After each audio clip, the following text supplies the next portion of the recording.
The comment section lit up. A global celebrity paused.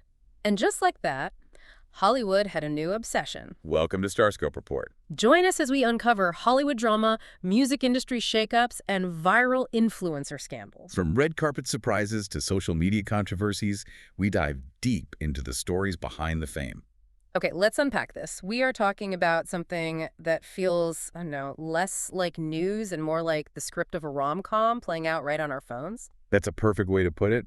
We're diving into the flirtation between reality superstar Khloé Kardashian and this high school teacher from California, Jacob Myers-Norys. And for this deep dive, we've got a really interesting mix of sources. We've got the big gossip outlets, TMZ people, but we also have some deeper analysis pieces and, crucially, stuff directly from Khloé's own podcast, Khloé in Wonderland. Right, and our mission here is really to go beyond just the who's dating who.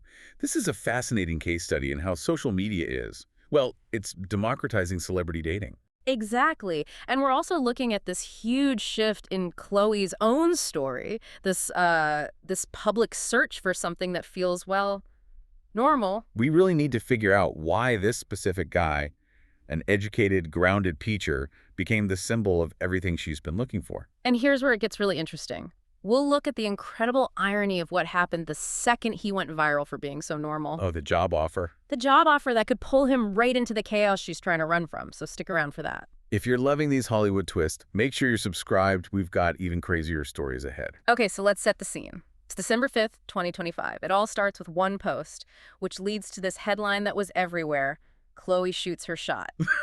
But before we even get to her comment, we have to talk about the man himself.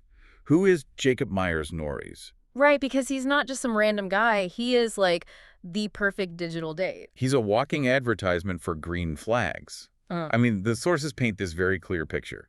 He's a high school teacher in Santa Cruz, teaches math, biology, STEM subjects. And his profile, it wasn't just, good photos. It felt strategic.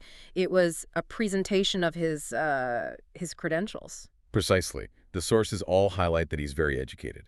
He has a bachelor's and a master's degree in marine science. Which is just the complete opposite of the kind of guys Khloé has dated in the past. Totally. No athletes, no artists. And he's still involved in sports, but in a very grounded way. He's a former college athlete who now coaches soccer, track, and football at his school. Plus, they throw in these little details, right? Italian roots, loves to cook. It's like a fantasy boyfriend checklist. And that checklist came with a caption that was just so perfectly targeted. He wrote, "Somewhere out there is the woman who's going to ask how my school day was," with the little Sue emoji. An invitation. It was basically an open invitation for exactly the kind of stability she's been talking about. And it worked.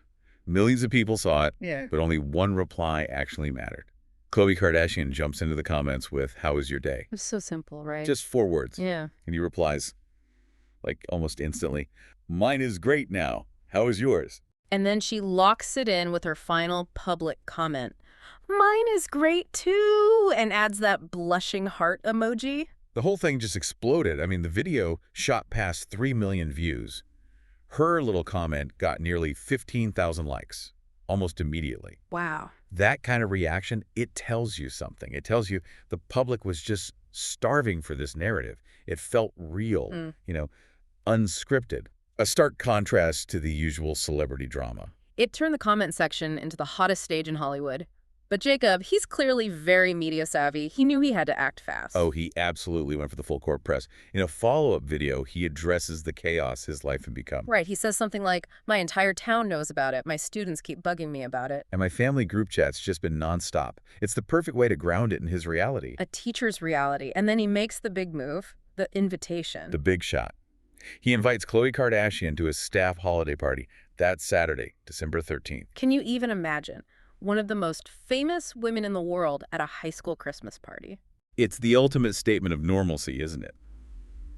But he was also smart.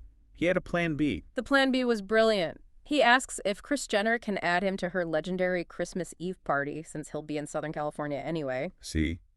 He gets the ecosystem. You have to appeal to the momager. And then the whole thing gets this official stamp of approval.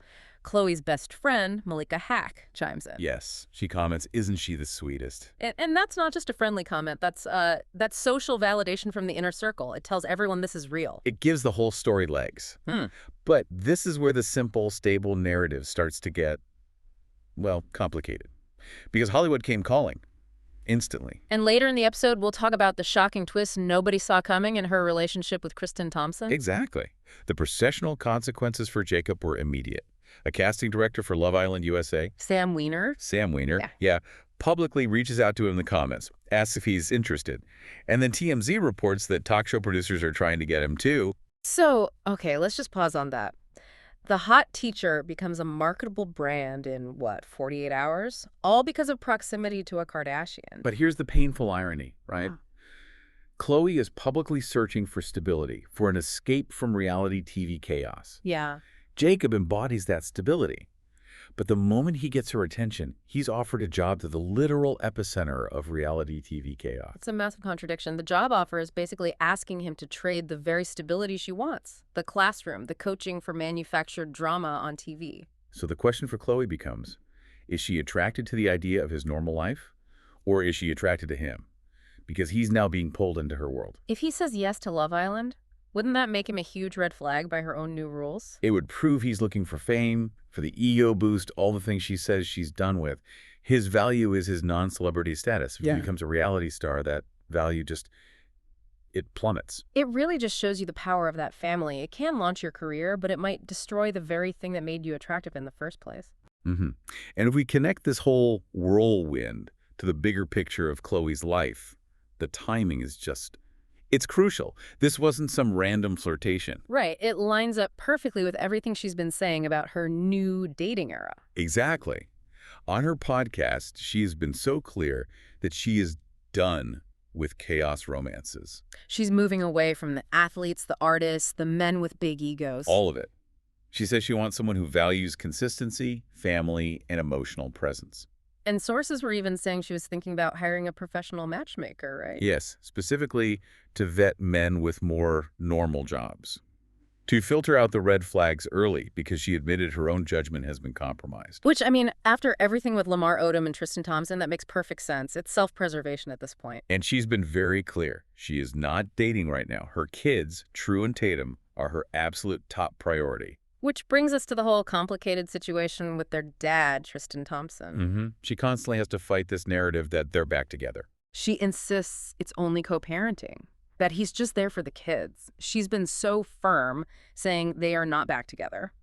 But that co-parenting role recently got a lot more intense, and it's something that really defines her maturity right now. We're talking about her taking care of Kristen's younger brother, Amari. That whole situation is just so important for understanding her mindset. After their mom, Andrea, passed away in 2023, Khloe stepped up. She took on full-time care for Amari.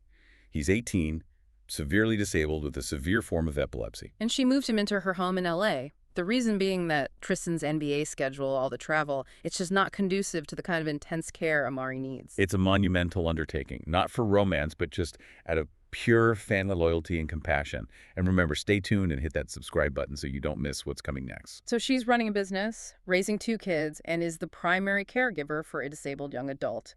The emotional load is enormous. And she's had to defend it. She recently went on her Instagram stories to call out what she called gross commentary about Amari attending dance classes. Right. She said she's teaching her kids compassion and understanding. So against that backdrop, the history of chaos, the immense responsibility for Amari, how does Jacob the teacher fit in? He's the perfect contrast. He's the perfect cultural contrast. He is the visual embodiment of the grounded life she says she needs. A predictable routine, a job focused on nurturing others, a life miles away from NBA arenas and Hollywood drama. The public is basically screaming, he's the antidote. He represents the stability she has more than earned. And yet, that perfect narrative immediately crashes into the reality of her world.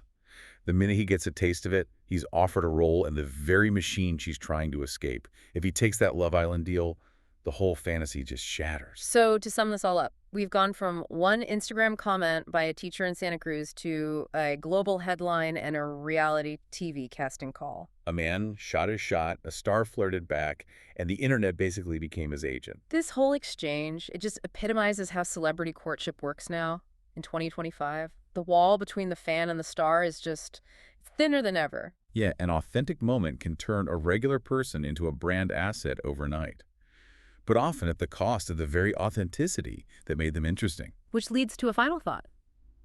If one Instagram comment can generate millions of views, a date request, and a reality TV offer for a high school teacher, is the expensive, discreet, old-school Hollywood matchmaker now totally obsolete? It's a fair question. Huh? Why pay a fortune for background checks when you can let the court of public opinion and a Love Island casting director vet your next date for free? It's definitely the cheaper option, though it's certainly not the quieter one. You've been listening to StarScope Report, where we uncover the stories shaping Hollywood, music, and pop culture. Thanks for tuning in, and don't forget to subscribe for more stories that keep the stars shining.